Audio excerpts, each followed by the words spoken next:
มาชวนทุกคนทำซูเฟ่แพนเค้กนะคะหรือว่าจะเป็นซูเฟ่แพนเค้กที่จะเป็นแพนเค้กแบบนุ่มๆเด้งๆดึงๆหนาๆนะคะทุกคนซึ่งขนมชนิดนี้เป็นขนมโปรดของตินเลยนะคะเชื่อว่าทุกคนก็คงแบบผ่านตามาบ้างแล้วนะคะหรือว่าเคยกินกันมาบ้างแล้วเพราะมีหลายๆแบรนด์ให้เลือกมากๆเลยที่ไทยนะคะแต่ว่าช่วงนี้เราอยู่บ้านกันใช่ไหมคะแล้วก็ทุกคนก็ทำตัวแบบเป็นมาสเตอร์เชฟกันไปหมดเลยอะไรเงี้ยแล้วก็จินก็เป็นหนึ่งในนั้นนะคะหาแบบนู่นนี่นั่นทำอะไรแบบเนี้ยก็เลยไปเจอสูตรนี้มาใน Google นะคะเดี๋ยวจินจะแบบใส่ลิงก์ไป original post ไว้ให้นะคะก็เดี๋ยวเราจะมาดูกันว่าการทำครั้งแรกของเราเนี่ยมันจะ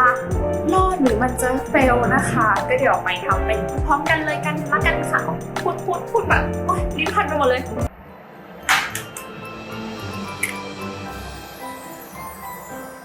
ขั้นตอนแรกนะคะเราก็จะทำการแยกไข่แดงไข่ขาวกันนะ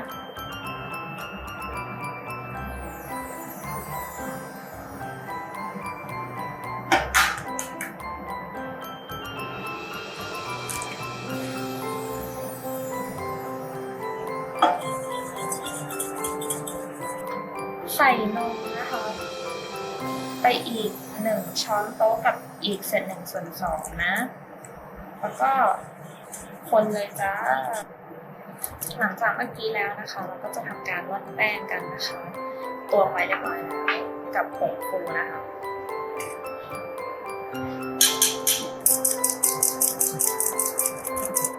ในสูตรจะไม่ได้ใส่นะคะแต่ว่าเดี๋ยวจินจะใส่เกลือลงไปอีกนิดนึงเนาะแบบหยิบมาแค่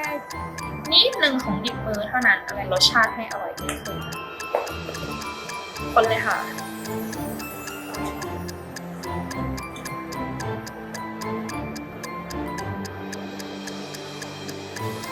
ต่อไปก็มาดูกันที่อ่างผสมนะคะคือไข่ขาวที่เมื่อกี้เตรียมไว้เนาะที่แยกไว้เทลงไปเลยค่ะ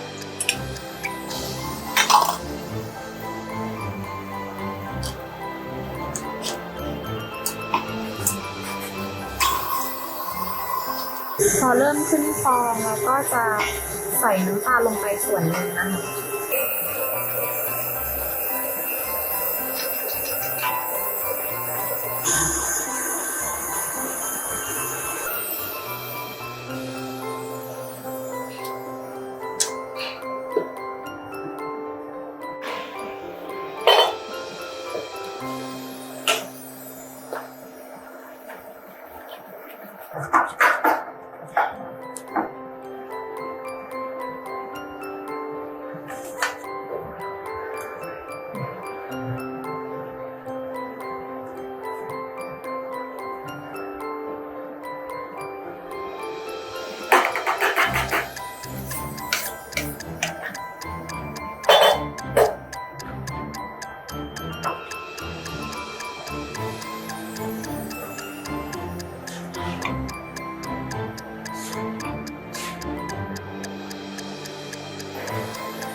ดีแต่ว่าเมื่อกี้เผลอแบบไปสอยแพนเค้กอันข้างๆทุกคนมีความน่าไปดีเจนว่าเจนทำแผ่นใหญ่ไปอีกนะคะทุกคนเพราะเวลาพลิกแล้วแบบเจนไปโดนอันข้างๆตลอดแต่ว่าก็น่าน้องหนุ่มอันนี้ถ้าทางจะเลยแล้วอ่ะเดี๋ยวอันนี้ขอเอาไอ้ตรงนี้นะคะออกไปเพราะว่าเมื่อกี้เหมือนแบบจินไปชนมันหลายรอบใช่ไหมมันก็เลยเละ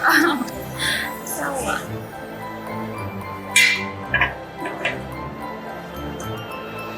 พ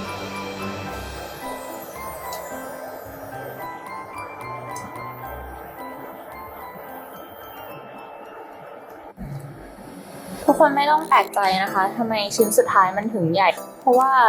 ของมันเหลือเนาะจินก็เลยแบบว่าเทแป้งใส่หมดเลยกินกันเลยดีกว่าค่ะ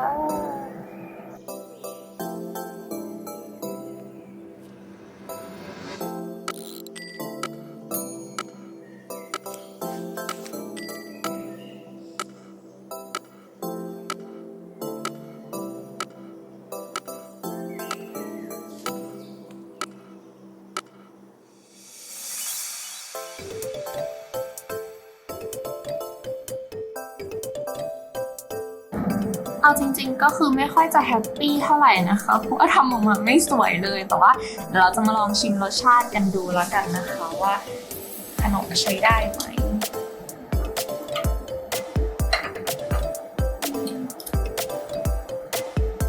นี่นะคะจะลองกินกันดูนะคะ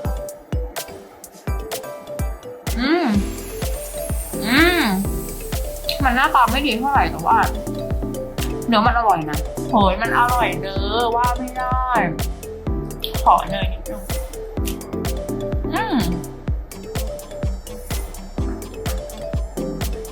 มันอร่อยเลยค่ะทุกคนคือแบบเนื้อนุ่มมากต้องมีการทำครั้งต่อไปแน่ๆค่ะแล้วก็ครั้งต่อไปก็จะพยายามทำให้หน้าตามันดีกว่านี้นะนางอร่อยมากเด้ออยากให้ทุกคนลองทำดูนะคะแล้วก็ขอโทษกับความเฟลวันนี้ของจินด้วยเนาะว่ามันเฟลจริงอ่ะคือเฟลแบบไม่ใช่เฟลรสชาตินะคือมันเฟลที่หน้าตาจินอ่ะคาดหวังว่าให้มันแบบออกมาสวยกว่านี้ทุกคนแต่ก็คือมันอร่อยเลยซึ่งจริงๆแล้วก็ต้องให้เครดิตเจ้าของสูตรถ้าจินทดลองทำใหม่อีกครั้งก็จะอัปเดตในไอจีอะไรแบบนี้เนาะถ้ามันสวยกว่านี้แล้วอะไรแบบเนี้ยก็